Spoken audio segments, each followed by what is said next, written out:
O link está aqui no chat. E vocês podem ir curtindo perguntas e comentários de outras pessoas também, que aí o slide ele vai organizando por ordem de curtida. E queria passar a palavra agora para a Kelly, que vai mediar essa mesa maravilhosa. Olá, todos. Quero me desculpar pelo barulho, minha rua é um pouquinho barulhenta, ônus do teletrabalho. Eu quero começar agradecendo o convite, especialmente a Mariana, parabenizar o evento, que está abordando temas muito interessantes e muito relevantes, inclusive para a gente pensar o momento que a gente está vivendo hoje.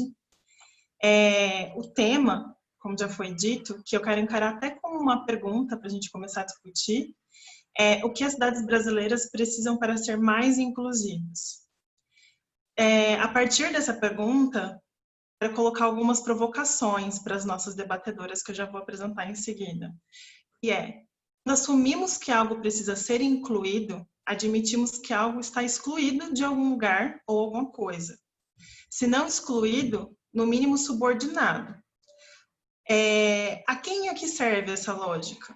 O que determina o que está dentro e o que está fora? Como subverter essas lógicas e criar outras condições, essas lógicas que criaram condições hierárquicas entre grupos sociais?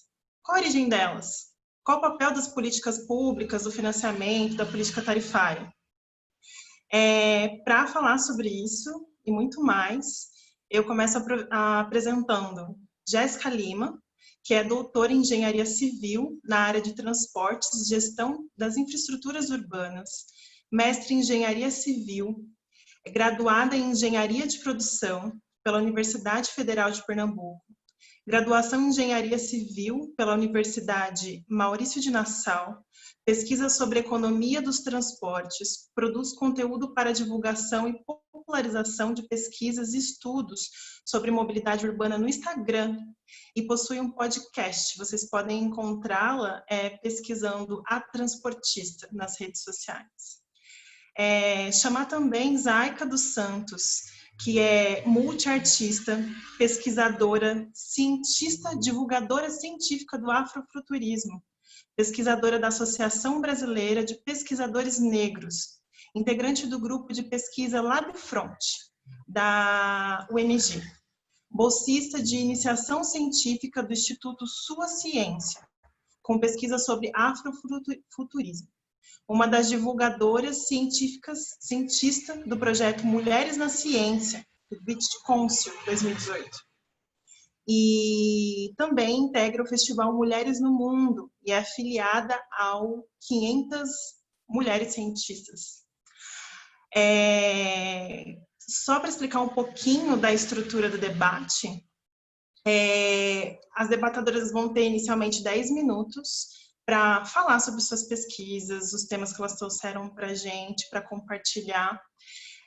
Depois desses 10 minutos, eu vou coletando as perguntas que vocês vão colocar no Slido, reforçar que eu vou utilizar ele para selecionar as perguntas, e assim vocês, inclusive, me ajudam sendo mais justa, dizendo quais agradam mais e são mais pertinentes para o debate. Depois, as debatadoras vão ter 30 minutos para responder as perguntas que vocês enviaram e elas vão partilhar esse tempo entre si, idealmente com cada uma ocupando mais ou menos 15 minutos.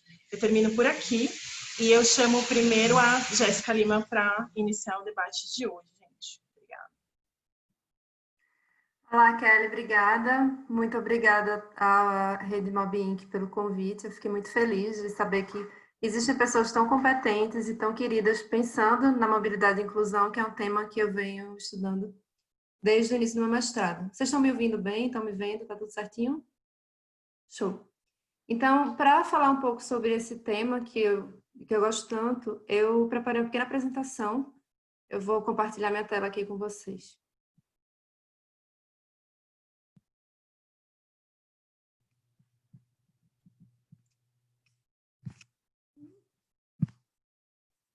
Deixa eu ver aqui. Como é que eu faço para colocar ele grande? Aqui. Pronto, então o tema que vocês chamaram para a gente debater hoje, né, foi o que as cidades brasileiras precisam para serem mais inclusivas. Deixa eu marcar aqui o tempo para não passar. 7h15. E aí vocês fizeram uma provocação lá no site, né, que mobilidade e inclusão nasce da inspiração de que qualquer revolução no campo da mobilidade só poderá acontecer quando considerarmos a inclusão social como seu ponto zero. Uma inspiração que foi provocada pela obra da Silvia Federici.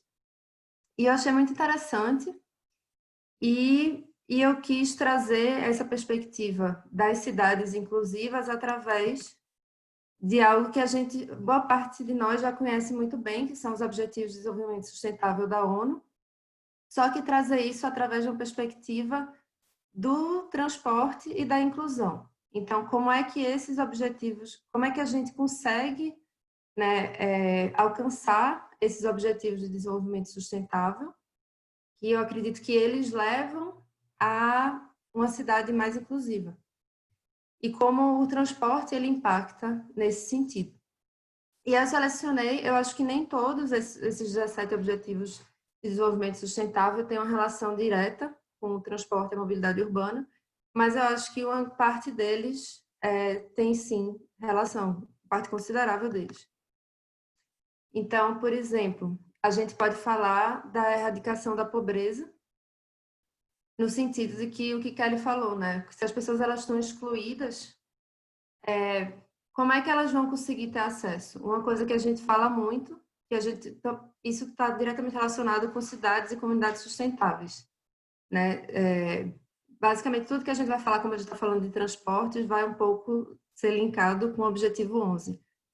Mas a gente tem, por exemplo, uma política de habitação social nos anos recentes que tende a levar as pessoas mais pobres a viverem cada vez mais distantes dos centros urbanos e com isso, e muitas vezes esse distanciamento ele não é acompanhado de um transporte eficaz e a preços módicos, como o Kelly falou, na questão da tarifa. Então, como é que essa pessoa que muitas vezes sobrevivia de uma renda que ela arrecadava por morar próximo ao local onde ela trabalhava, ela passa a morar muito distante, ela vai precisar, além de pagar todos os custos relacionados a uma habitação formal, ela vai precisar pagar para se deslocar para ir para o trabalho dela, que muitas vezes é informal.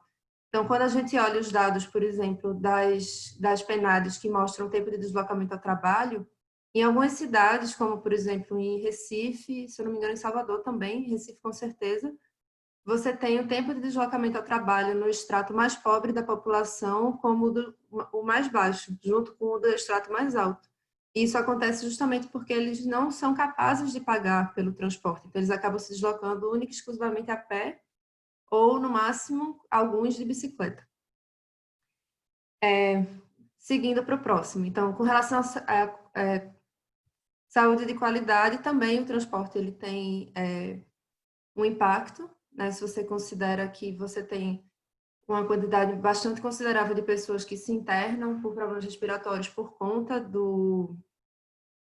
da poluição dos veículos e que isso também poderia ser impactado positivamente através de uma política de transporte ativo que usasse mais a caminhada e usa a bicicleta. E aí, com isso, também por serem modos gratuitos, né, que você só usa o seu corpo, você, além de melhorar a sua qualidade de vida, você também traria mais inclusão, que foi basicamente o que Peñalosa propôs para as comunidades periféricas em Bogotá. Ele conseguiu fazer uma rede de ciclovias que levava ao sistema de transporte público e, assim, melhorou também o acesso dessa população às áreas da cidade onde você tinha uma maior oportunidade. Ele também conseguiu levar algumas coisas para lá, mas enfim, isso não cabe aqui. Educação de qualidade. A gente tem no Brasil um problema sério com relação ao acesso à educação e transporte e inclusão, principalmente quando a gente considera o transporte em áreas rurais. Então, naquele livro de Eduardo Vasconcelos, que ele fala Políticas de Transporte no Brasil, a construção da mobilidade excludente, ele explica que boa parte dos alunos tem uma desistência muito maior dos alunos rurais do que dos alunos da cidade, e isso pode estar relacionado às grandes distâncias e os tempos de deslocamento muito grandes que esses alunos muitas vezes precisam percorrer.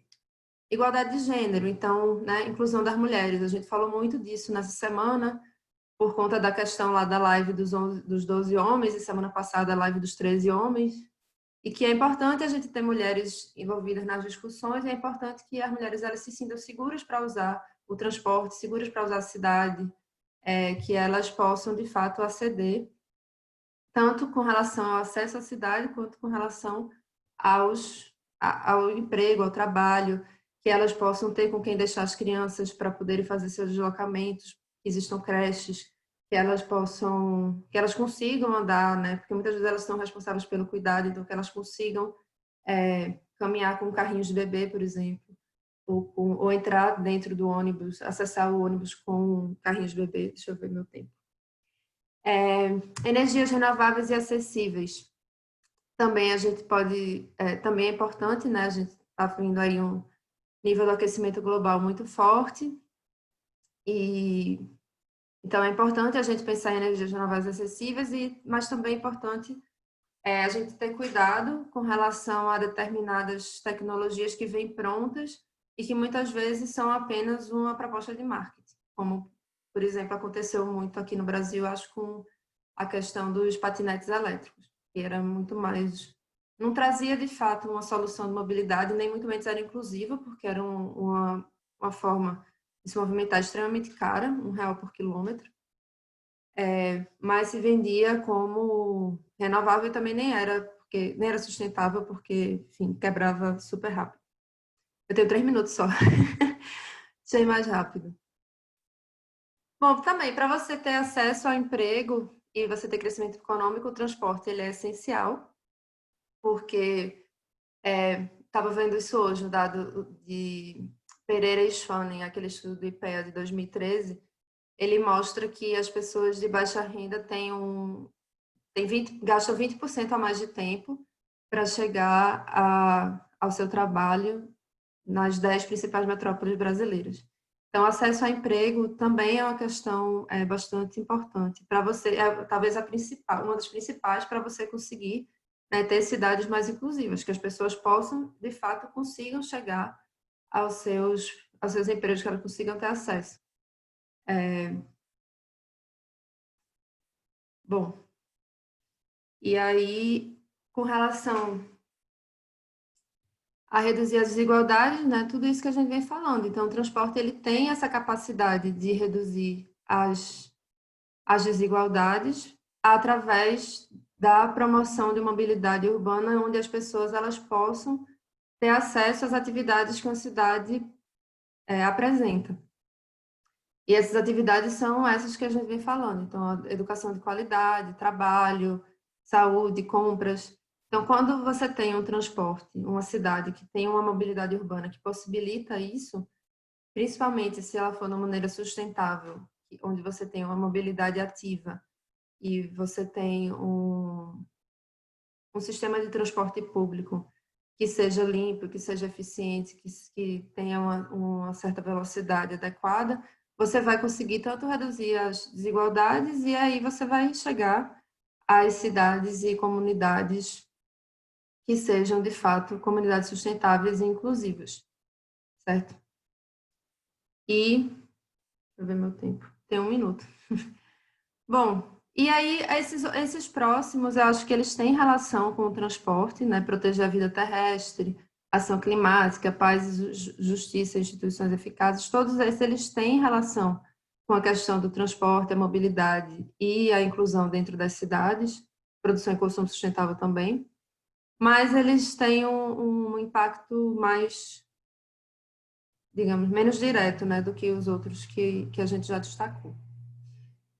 Então, basicamente era isso, eram só 10 minutos, então eu tentei fazer uma exposição bem enxuta, mas achei que era importante trazer a questão das ODS, porque eu acho que é o que a ONU está determinando que deveria ser alcançado dentro das cidades, né? Dentro do planeta, na verdade, não só nas cidades, mas dentro do planeta, para que a gente alcançasse o desenvolvimento sustentável, que é também, deveria ser, né? Tudo que é um desenvolvimento sustentável deveria ser inclusivo.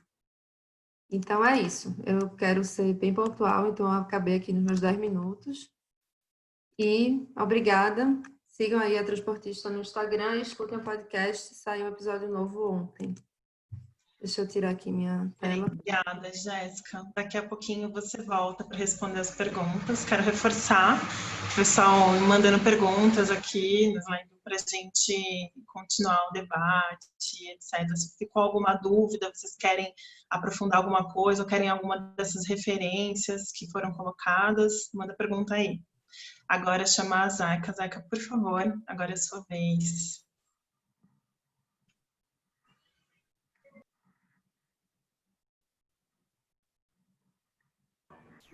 Tá mudo. O microfone estava mutado, voltou. Olha só, estamos te ouvindo bem, é com você. Provavelmente vocês vão ouvir uns miados de uma gatinha que está no cio e um sertanejo do vizinho que está bombando aqui, tá? Sexta-feira. Bom, é o seguinte, eu queria começar muito pelas provocações aí que foram... que trouxeram a abertura desse processo, né, e que vieram através da Kelly, e que para mim elas são super potentes e pertinentes até para a gente fazer esse debate. Eu sou muita pessoa que vai anotando conteúdos mesmo para poder trocar uma ideia. Então, assim, quando a gente assume, né, esse lugar do que é que está excluído, né, e quando a gente assume essa ideia de exclusão, eu acho que é super importante a gente rememorar um processo histórico, né, que é a escravidão forçada de povos africanos, né, e de povos afrodescendentes e também da população indígena.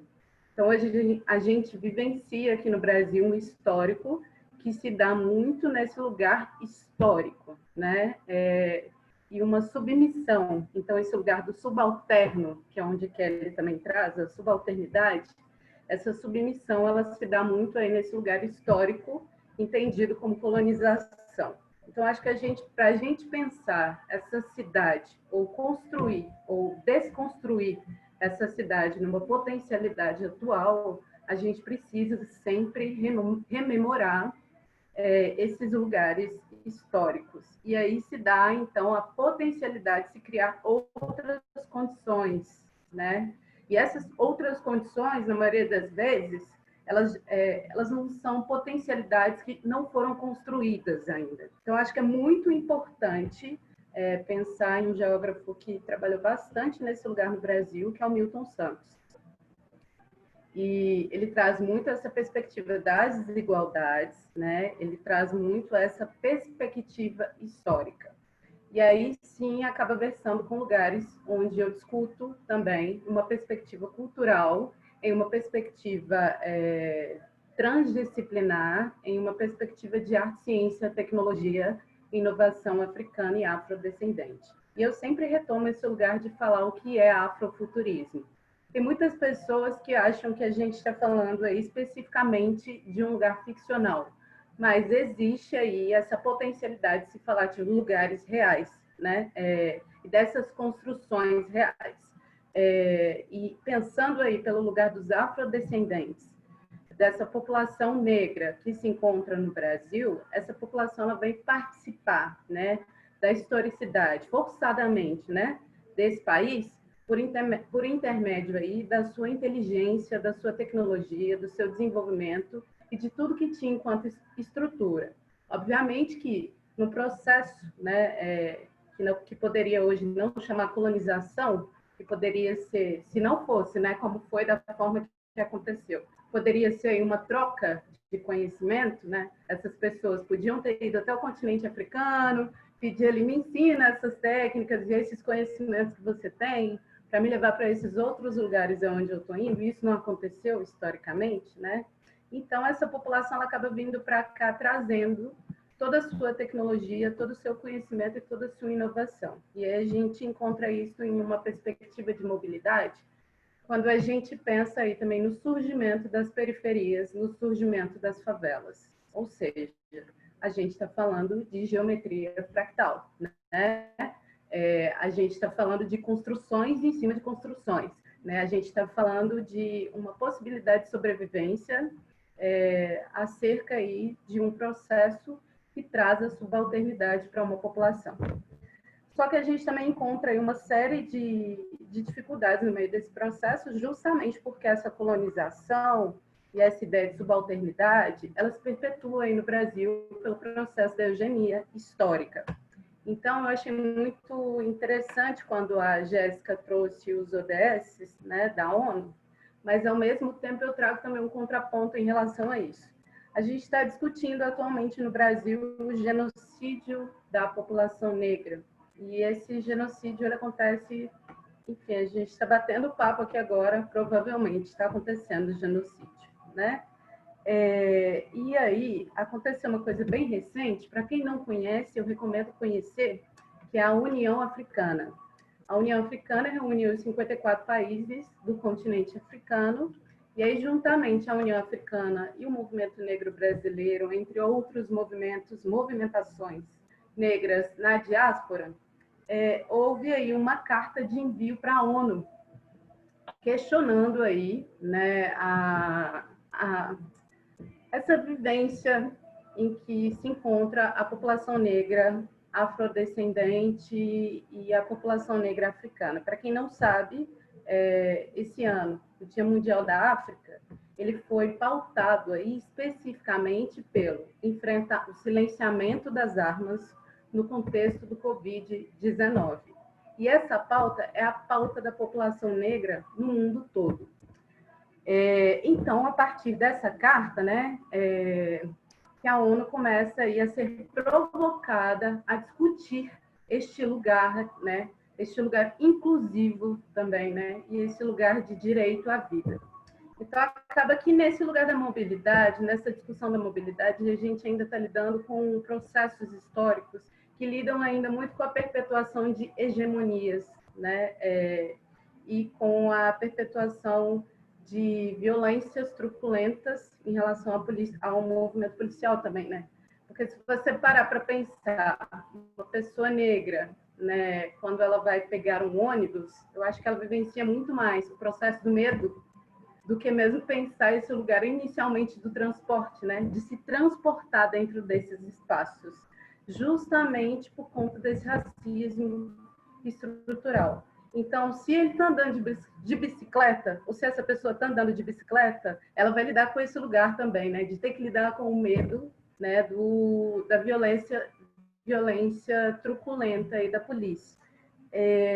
Então, acho que a gente precisa discutir esses lugares de mobilidade, essas novas discussões ou essas potencialidades históricas, essa nova cidade, ou essa perspectiva de futuros desconstruídos ou descolonizados, eu prefiro esse termo, a partir de reflexões potentes em cima de um lugar histórico que foi construído por uma referência ficcional. Quando eu falo de ficção, é a ideia de subalternidade, né?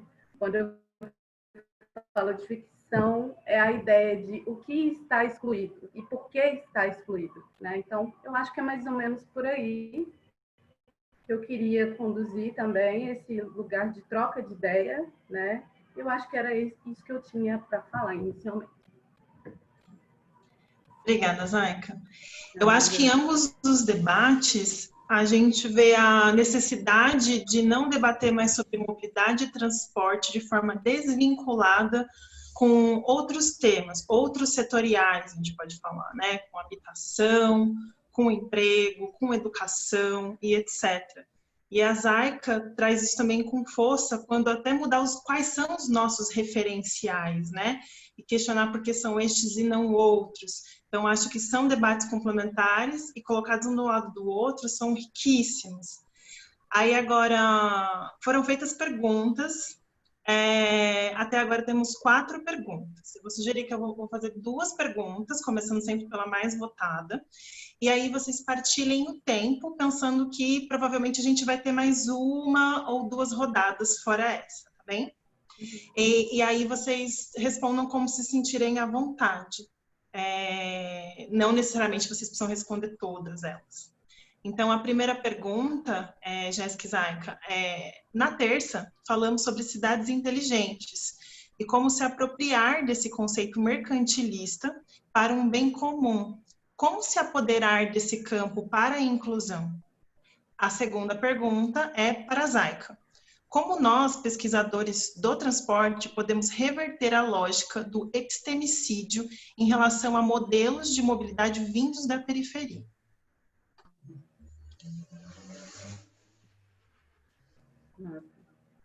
Quer começar, Jéssica ou Zaika? Quem quer começar?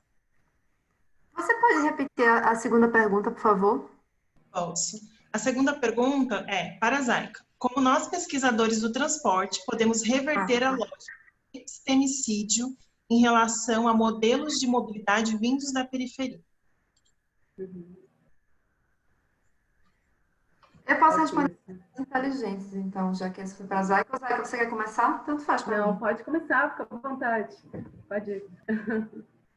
Então, a questão das cidades inteligentes é sempre bastante difícil da gente considerar de uma perspectiva latino-americana e da perspectiva da inclusão social, principalmente, né? Eu moro no Nordeste do Brasil, moro em Maceió e em Alagoas, né, que é o estado que lidera todos os rankings de piores indicadores sociais possíveis. Então, é o estado com o maior número de analfabetos, o estado mais pobre, o estado... Todos os indicadores ruins a gente lidera. E aí, é sempre interessante você fazer pesquisa de mobilidade, você fazer pesquisa com pessoas, né, pesquisas qualitativas, e você escutar e você ver a dificuldade das pessoas em coisas básicas, como, por exemplo, ler. Né? A gente ainda tem, em Alagoas, 50% da população em 1990 era analfabeta, hoje são 18%. É o estado que tem o maior número de analfabetos no Brasil. E isso é um problema na mobilidade. As pessoas, muitas vezes eu fui na parada de ônibus e as pessoas não sabem ler qual ônibus que precisam pegar. E aí você pega, por exemplo, você vai nesses hackathons da vida, né, nessas, enfim, as startups de mobilidade, muitas delas são voltadas para um público que é totalmente conectado, que é totalmente ligado em tecnologias e que tem acesso a esse tipo de tecnologia, quando a gente esquece que uma grande parte da população brasileira não tem acesso. Não tem acesso nem a conseguir interagir com essa tecnologia. Então, eu acho que a gente precisa ter muito cuidado. Eu não sei a resposta para a sua pergunta, mas eu acho que sempre quando a gente olhar para a questão de cidades inteligentes, a gente precisa se perguntar, inteligente para quem? Será que essa cidade inteligente, que ela é muitas vezes um modelo, né, norte-americano ou europeu, colonizador, como o Zé coloca, que eles querem colocar para a gente, se ele não está excluindo ainda mais algumas pessoas. Então, quando você necessariamente coloca, por exemplo, você precisa ter um celular para usar um meio de transporte, para saber o itinerário de um meio de transporte, você está excluindo as pessoas que não têm acesso a um smartphone. Então, é isso. Eu não quero tomar muito tempo, porque eu gosto muito do tema, então eu tenho medo de me alongar demais. Mas eu acho que é isso. A gente precisa ter em mente sempre até que ponto nessa tecnologia ela, de fato, ela está incluindo ou excluindo as pessoas de renda mais baixa ou de nível educacional mais baixo. Pronto, obrigada. Zaika, você.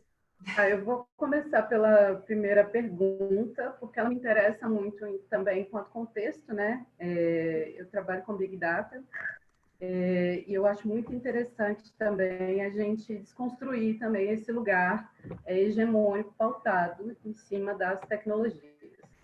Só que a questão é a seguinte, a gente vivencia um contexto de pós-humanidades, não tem como fugir desse contexto, que é a perspectiva de pós-humanidade. E esse contexto está bastante gritante do que estamos vivendo aí atualmente, que eu estou chamando de distopia, né? Como dizem, como versam aí os autores africanos e os autores afrodescendentes da literatura. Aí estou trazendo para um contexto literário para referenciar. Afrofuturista, nesse caso vou deixar até aqui uma citação, que é o Fábio Cabral. eles trazem muito esse lugar do contexto distópico. Então, acho que o que a gente está vivendo agora é uma distopia. Ninguém está presencialmente, né? Estamos aqui conversando virtualmente. Só que existe um lugar aí, que é esse lugar que foi muito pautado aí também pela Jéssica, que é a questão da desigualdade social. Então, acho que nesse lugar a gente ainda está vivenciando, aqui no Brasil, especificamente. Eu não faço esse recorte falando aí do continente africano, porque eu acho que no Brasil nós sabemos muito pouco do que é desenvolvido enquanto tecnologia e inovação no continente africano. E assim, eles estão bastante na frente do contexto do mundo inteiro, e eu acho que é muito importante também começar a se conectar a esses lugares. Mas voltando para o nosso recorte Brasil, ao mesmo tempo que se tem um contexto de desigualdade social, se tem também um contexto de inclusão social, né? Inclusão tecnológica também social. Tem como dar uma resposta muito precisa para essa pergunta? Não, essa dúvida aí ela não é só de quem trouxe a pergunta, essa é uma dúvida geral, na real. Então, acho que o lugar mais próximo de se discutir isso é trazendo correlações, trazendo perspectivas de coautoria. Por exemplo, o Matheus me convidou há um tempo para trás para participar, a Kelly também estava nesse projeto, que é o Ubuntu Lab. E aí existe uma perspectiva de se discutir tecnologias, cidades inteligentes, com uma perspectiva muito mais voltada para as periferias. O Ubuntu Lab é o único projeto que está desenvolvendo, que está discutindo esses lugares? Não. Quais são os pesquisadores? Quais são os cientistas?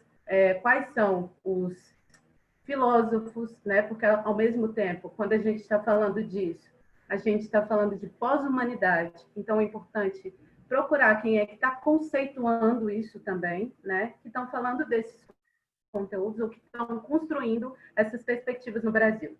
A partir do momento que a gente consegue identificar essas pessoas, o que a gente já conhece, o que a gente já tem feito muito na internet e é o que a gente precisa fazer em um momento mais prático, é conectar rede.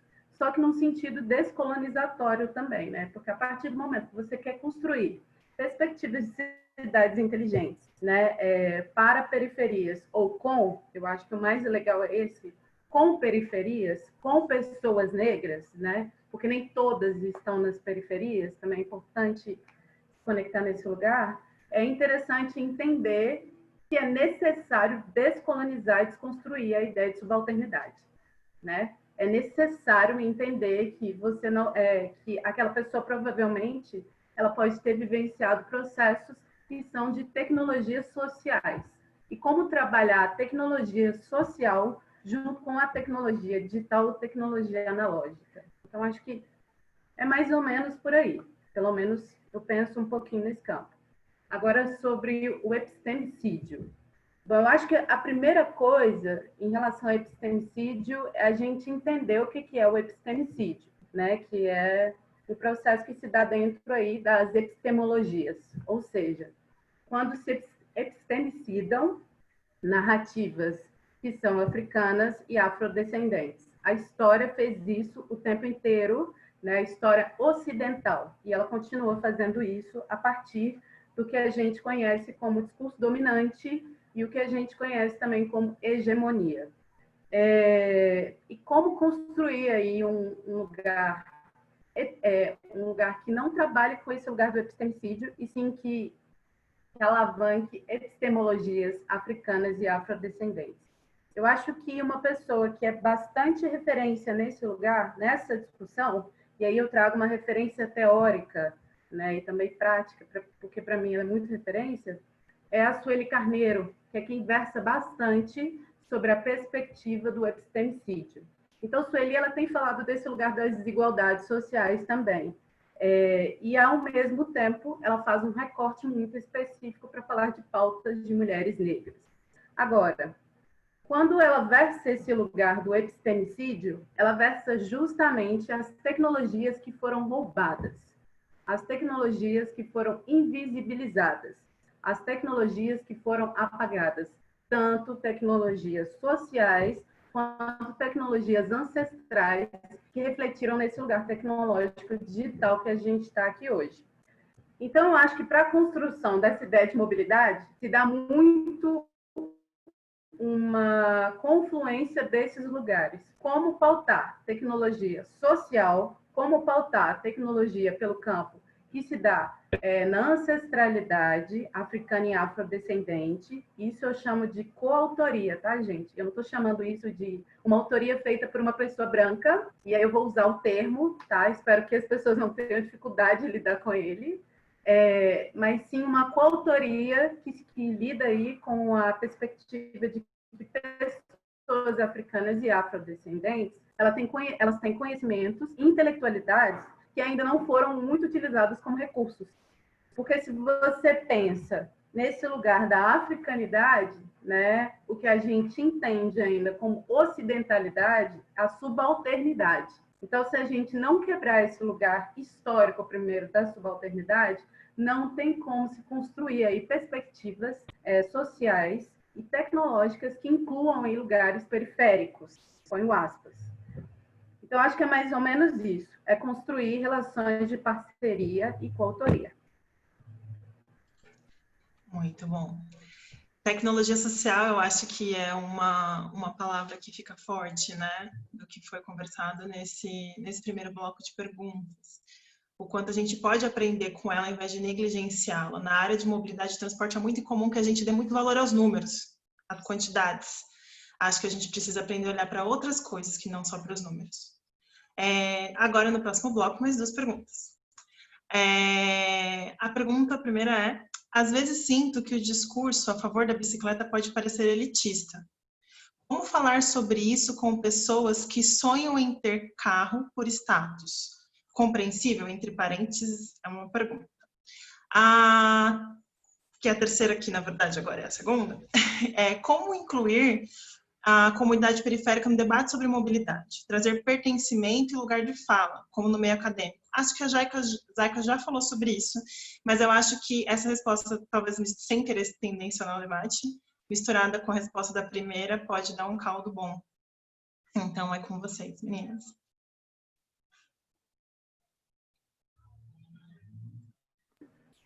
Deixa a Zayka começar nessa. Nossa, senão eu vou ficar um tempão. Acho que é melhor você para a gente ir mediando. Eu estou tentando equilibrar também, que eu fico igual a você, Jéssica, é um tema que eu gosto, aí eu vou... Tá bom, se você quiser eu vou, mas... Pode ir. Eu acho que é massa. Bom, como incluir a bicicleta sem ter a perspectiva elitista? E a segunda era, Kelly, me completa aí. A primeira é: às vezes sinto que o discurso a favor da bicicleta pode parecer elitista. Como falar sobre isso com pessoas que sonham em ter carro por status? A outra pergunta é: como incluir a comunidade periférica no debate sobre mobilidade? Trazer pertencimento e lugar de fala, como no meio acadêmico. Bom, sobre a bicicleta e elitista. De fato, pode parecer, né? Inclusive, quem leva a pauta da bicicleta no Brasil, no geral, são pessoas de classe média, né? São as poucas pessoas de classe média que andam de bicicleta e que são a minoria, na verdade. Quando você pega na cidade a quantidade, a pessoa padrão, né? O usuário padrão da bicicleta é uma pessoa de baixa renda, mas quem geralmente está ali dialogando em favor, indo às audiências públicas, são justamente as pessoas de classe média. Não sei se em São Paulo, talvez em São Paulo isso seja um pouco diferente, mas em Recife isso começou bastante assim, né? Hoje eu acho que também já deu uma diversificada. Em Maceió ainda é assim. Mas eu acho que é importante trazer essas pessoas, porque isso também junta com o que ele falou, 2 perguntas, né? Quando você consegue trazer as pessoas para dentro do movimento, que pode ter sido criado inicialmente por pessoas que tiveram um acesso melhor à educação e ao conhecimento, e a questão, muitas vezes, é viajar para fora e ver como funciona a realidade em países que usam a bicicleta como meio de transporte principal. Quando você traz essas pessoas para dentro do movimento, aí muitas vezes elas passam a entender, né, que é uma possibilidade, que na verdade a bicicleta ela é muito mais democrática do que um automóvel. A bicicleta ela proporciona uma liberdade quando você tem um amplo uso dela muito maior, inclusive para pessoas mais jovens que não podem ainda dirigir. Então eu tive uma experiência quando eu era adolescente, que eu fui fazer uma parte dos meus estudos num país que usava bastante a bicicleta. E foi a primeira vez na vida que eu me senti, de fato, uma pessoa... Eu me senti adulta com 16 anos, porque eu podia decidir para onde eu queria ir, a hora que eu queria ir, e eu podia fazer os meus deslocamentos como eu quisesse, né? Eu não precisava de ninguém, não dependia de ninguém, não dependia tanto do transporte público também.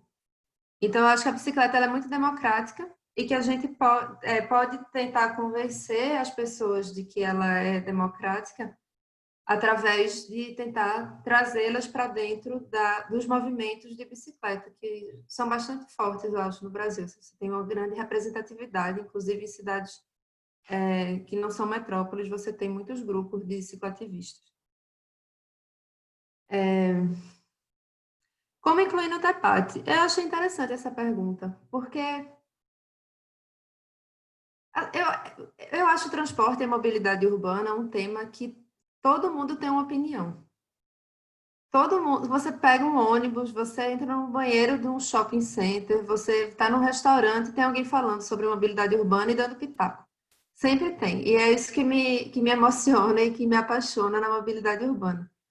Então, eu acho que, de certa forma, as pessoas, elas sabem falar sobre o tema, elas têm uma opinião sobre o tema, mas talvez, de fato, o conhecimento acadêmico, né, com o conhecimento acadêmico, você tem um embasamento e você consegue se colocar de uma outra forma.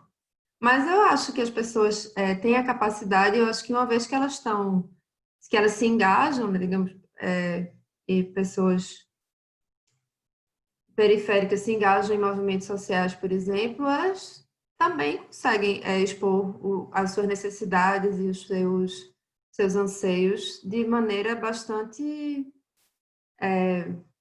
muitas vezes bastante contundente, porque aí você tem a própria experiência, né, que é o que Zaika colocou muito, assim, a questão de, muitas vezes é uma questão de cor, você se sente menos seguro para usar a cidade. As mulheres também se sentem menos seguras para usar a cidade, os meios de transporte e tudo mais. Então, eu acho que por ter esse lugar de fala, as pessoas elas conseguem também se expressar uma vez que elas estão dentro desse meio, né? Acho que é importante, nesses dois casos, seria trazer essas pessoas para os movimentos sociais, para o ativismo ou para a academia, aí dependendo de qual vai ser ou para as mídias, feito eu fiz no Instagram, para a pessoa ter um espaço para falar, né? Então é isso. Obrigada. Eu passo para a Zaika agora colocar as considerações dela. Então, sobre a primeira pergunta, eu acho que a primeira coisa é ter que lidar com a verdade, né? Com a verdade de que a população periférica, em sua maioria que foi subalternizada, ela tem o direito, sim, né, de ter o seu próprio carro, de entender outras mobilidades que foram restringidas. Eu acho que isso é muito importante, sabe?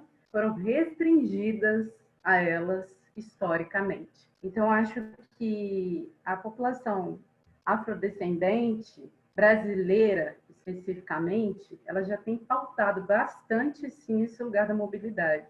E ela pauta isso o tempo inteiro, né? E não só aí pelos lugares das movimentações sociais. Isso é pautado o tempo inteiro, né? Cotidianamente, né? Quando eu falo com vocês desse lugar do genocídio que a gente vivencia o tempo inteiro, eu estou pautando mobilidade, né? Eu estou pautando meu direito, às vezes, de sair da minha casa no meio da quarentena e ir até um supermercado, fazer uma compra normal, como todas as pessoas estão tendo que fazer, até porque eu não consigo ainda lidar com essa ideia da entrega até a minha residência, né? Eu acho que é importante a gente lembrar aí que recentemente aconteceu aí o breca, né? Que a galera brecou tudo aí em todos os aplicativos.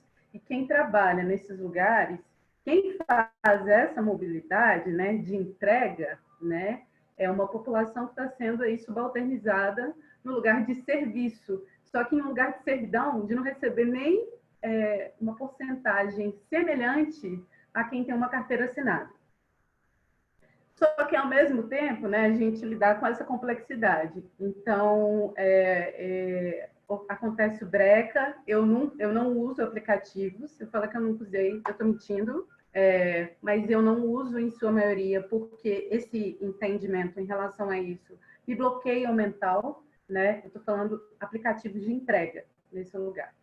E aí eu sempre me preocupei, ok, na quarentena isso cresceu enquanto mobilidade, está todo mundo usando isso bastante, né? Tá, mas eu preciso ir até o supermercado. Mas para mim ir até o supermercado, quando eu coloco a minha máscara no rosto, eu e o meu esposo, né? E a gente mora na região central, eu moro em Belo Horizonte, em Minas Gerais, né? Eu moro no centro de Belo Horizonte, então moro na região central, coloco uma máscara, vou até o supermercado e passo aí por um contexto racial, né, do meu trânsito, no meio do caminho, de sair da porta da minha casa, né, no meio do caminho e dentro do supermercado. Então, acho que a gente tem alguns lugares aí que eles são muito, muito tensionados, sabe? E que eles precisam ser discutidos e debatidos com uma potência muito grande. Isso não quer dizer que a população negra ela não use bicicletas, né, muito bem pautado aí pela Jéssica, que trouxe que a maioria das pessoas que pautam esse lugar, né, de discussão social, do uso da mobilidade através das bicicletas, não sei como é também em São Paulo, mas aqui em Minas Gerais é da mesma forma como é em Recife. São pessoas que estão na classe média. E se são pessoas que estão aí discutindo esses espaços enquanto lugares acadêmicos, bom, as pessoas negras que eu conheço, as que eu conheço, que são as que eu posso falar, elas discutem, em sua maioria, várias questões de mobilidade da população negra, né? E aí eu acho que a gente tem algumas pautas que elas são muito tensas, né? Uma delas é, como eu já falei, o genocídio. Eu pisquei o olho, morreu alguém, né? Enquanto a gente está aqui gravando, alguém se foi. Então, como essas pautas são umas pautas que são muito tensionadas, né? Esse lugar de ter o direito de pelo menos sair da sua casa, né? Eu acho que essa discussão ela se dá muito ainda neste ponto. Então, eu acho que é importante, sim, entender e lidar com o desconforto, né? Existem várias pessoas que questionam, sim, né, se o lugar do discurso ou da discussão da mobilidade através da bicicleta, né, de quem anda de bicicleta, se dá aí por esse lugar mais elitista. E quando as pessoas trazem esse questionamento e esse desconforto aí em um lugar de discursos mais afrodescendentes ou em um lugar de discursos mais periféricos, se dá aí, sim, nessa pauta, né, que é o genocídio. Então, é lidar com o desconforto. Acho que é importante. A segunda pergunta eu já esqueci. A segunda pergunta ela tinha sido feita muito em cima da resposta do bloco anterior, né? Que era como incluir a comunidade periférica no debate. Vocês chegaram a conversar um pouco sobre isso. Aí eu só joguei ela para que talvez se passou alguma coisa fosse incluído.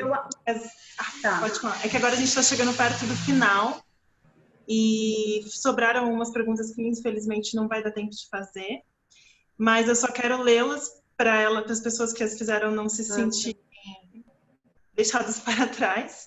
E eu vou dar 1 ou 2 minutinhos para vocês se despedirem, fazerem considerações finais. Já tinha avisado a Mariana que eu tenho uma fama de extrapolar o horário de mesa, ela entendeu? Deixou a gente por último. Então, tudo bem, Zaica, se eu passar por essas perguntas, vocês fazem umas considerações rápidas. Tranquilo. O debate está muito Melhor bom, ficaria aqui mais 1 hora, mas... Uma pergunta muito interessante, que é o trabalho da Silva Frederic fala sobre o papel do trabalho afetivo no mundo. Como vocês veem uma cidade que cuida desse afeto com todas as pessoas? Outra pergunta, Tarifa Zero se relaciona com a pauta de inclusão social, mas como se relaciona com inclusão racial? Pensando no que Zaica trouxe sobre a experiência de pegar ônibus. Vocês acreditam numa cidade inclusiva e capitalista? como trazer a população periférica para discutir pauta da bicicleta quando suas lideranças locais veem a bicicleta como coisa para elite. Como estimular as próprias falas.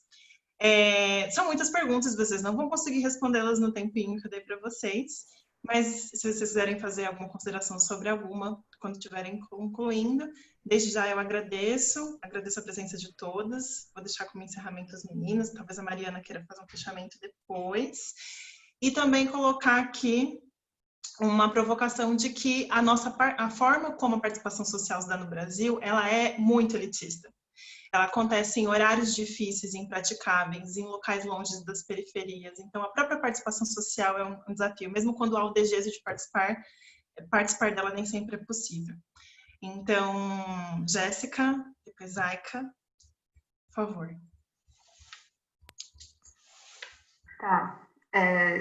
Não, como era... Bom, enfim, várias perguntas, eu fui respondendo com a cabeça. Mas eu queria só falar um pouco da questão do afeto, porque eu acho que é muito importante e tá 100% relacionado com o evento, né? Então, vou usar 2 minutinhos para falar dessa questão.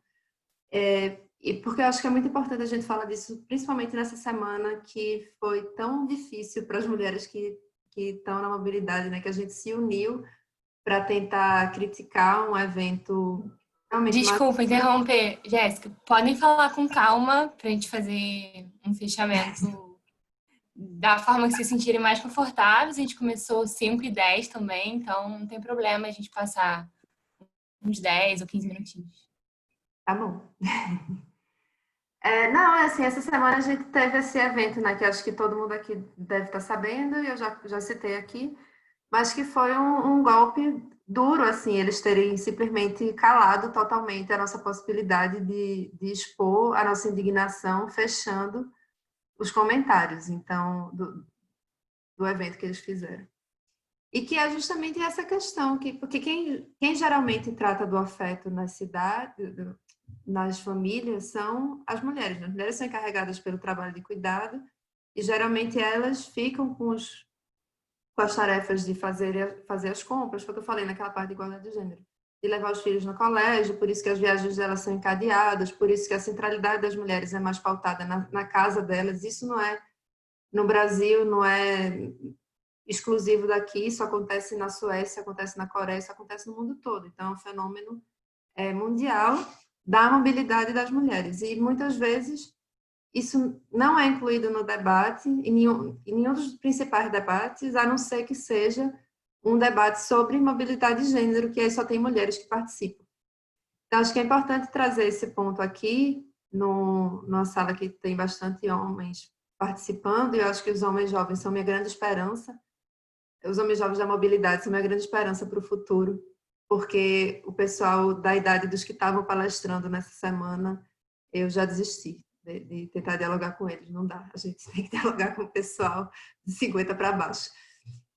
Então, é muito importante que as mulheres elas estejam nos debates completos de mobilidade, falando sobre mobilidade e inclusão, falando sobre transporte público, falando sobre, sei lá, transporte aéreo, não só falando sobre gênero. Parece que os homens, esse pessoal que organizou, acha que as mulheres só podem participar de uma mesa que seja mulheres na engenharia, mulheres na mobilidade. Não é assim, porque essas mesas só tem mulher. Nunca tem um homem participando de uma mesa de mulheres na engenharia. Então, não é só que eu participei do Mulheres na Ciência também, do Museu da Manhã lá do British Council. E aí essa mulher, então é importante que as mulheres sejam incluídas no debate como um todo para poder levar as suas considerações. Eu acho que a questão do cuidado e da cidade que cuida das pessoas, ela está muito relacionada com essa coisa do feminino e da inclusão das mulheres no poder de decisão. Você vê, por exemplo, o que a Anne Hidalgo está conseguindo fazer em Paris, né? E eu acho que muito disso é a questão dela se entender enquanto mulher e de pensar na mobilidade das crianças, pensar na mobilidade a pé, pensar na mobilidade da bicicleta. Então, isso tem um impacto. Então, era essa a minha mensagem final. A pergunta do capitalismo, minha resposta é não. As outras perguntas eu não lembro. Queria agradecer. Foi muito bom estar aqui nessa sexta-feira à tarde com vocês.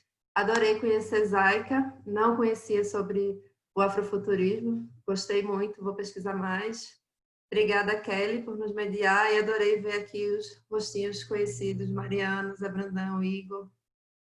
Lorena, que não estou vendo o rosto, mas que está aí também. Então, obrigada, pessoal, todo mundo. E fica aí o finalzinho com o Zaica. Bom, primeiro eu queria agradecer o convite, tá? Muito obrigada aí pelo diálogo, Mariana, Matheus, Kelly. Quero te conhecer pessoalmente, tá? Porque até onde eu sei, a gente ia participar de uma outra roda. Não deu certo nesse momento distópico, mas vai dar certo aí no futuro.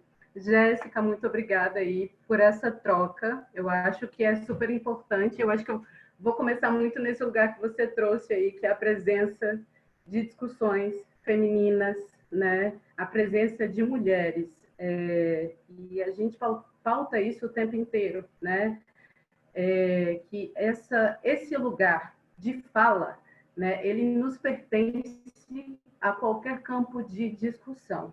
E aí, especificamente em campos científicos, é o que a gente mais tem pautado. Essa presença, ela tem que se dar por necessidade. E aí eu vou interseccionalizar essa discussão numa perspectiva em que é necessário também pautar ela em uma dinâmica de raça, classe e gênero. Ou seja, quando eu interseccionalizo ela um pouquinho mais, a gente entende também a questão LGBTQI+, né? É necessário a presença de pessoas LGBTQI+, em rodas, em mesas, em discussões políticas também, sociais, tecnológicas e científicas. Para além disso, a população indígena, a população quilombola, né? A gente precisa entender que esses lugares também permeiam aí essa discussão, que é uma totalidade aí brasileira. Enfim, eu fiquei muito presa na cabeça com duas perguntas, que foi a do capitalismo, né? E foi a outra pergunta, que é do afeto. Eu quero falar primeiro de afeto. A psicologia da educação, né? Eu sou da licenciatura, ela traz muito esse lugar do afetamento. Só que a gente tem ainda uma dimensão de que o afeto, ele se dá muito num lugar só positivo, né? E o afeto, nem sempre ele é um afeto positivo, né? Então é importante a gente entender o que é afetamentos, né? Existem afetamentos que são positivos e afetamentos que são negativos. Por exemplo, o racismo é um sistema de afetamento, só que é um sistema de afetamento negativo. E o que ele causa no psicológico aí de pessoas negras, especificamente afrodescendentes? Bom, não são coisas boas, né? Então é importante a gente entender essa dinâmica ampla que se dá aí por trás do termo e da palavra afeto.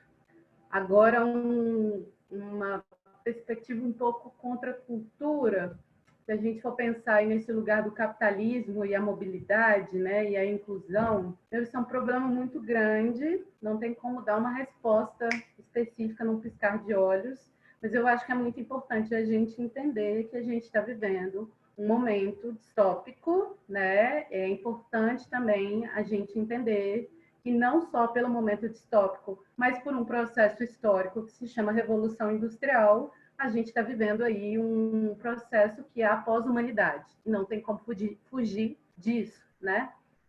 Isso num lugar mais ocidental.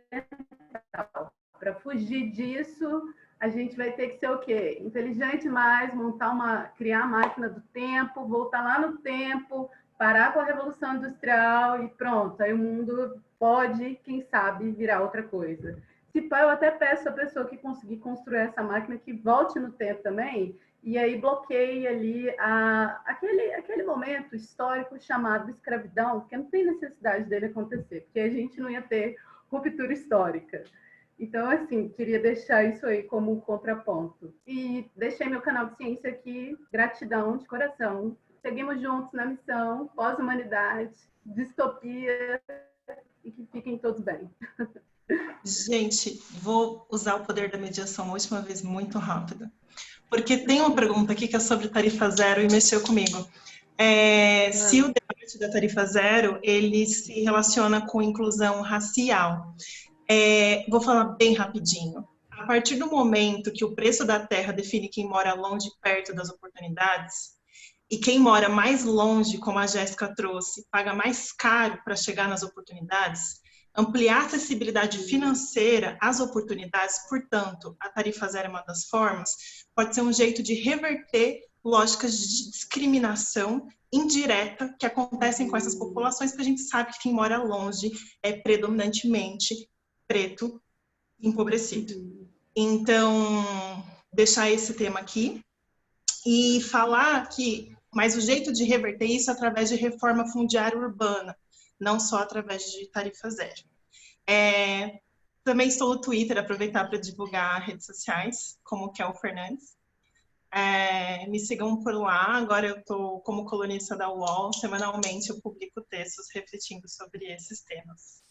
Muito obrigada, Mariana, Rede Mobim, que foi excelente o debate, e Jéssica e Zaika. Gente, muito obrigada. Agradecer o compartilhamento de vocês, né? Kelly, Zaika e Jéssica. Eu acho que, pensando em tudo que a gente tem discutido desde que o evento começou na terça, e em tudo que a gente tinha de vontade, assim, construindo um Mobink, a gente não podia fechar a semana com uma composição de mesa que mais refletisse, assim, muito do que a gente está propondo. Então, queria agradecer vocês. Foi muito incrível escutar vocês. E é isso. Muito obrigada. Eu tô triste que é online e a gente não pode se abraçar agora.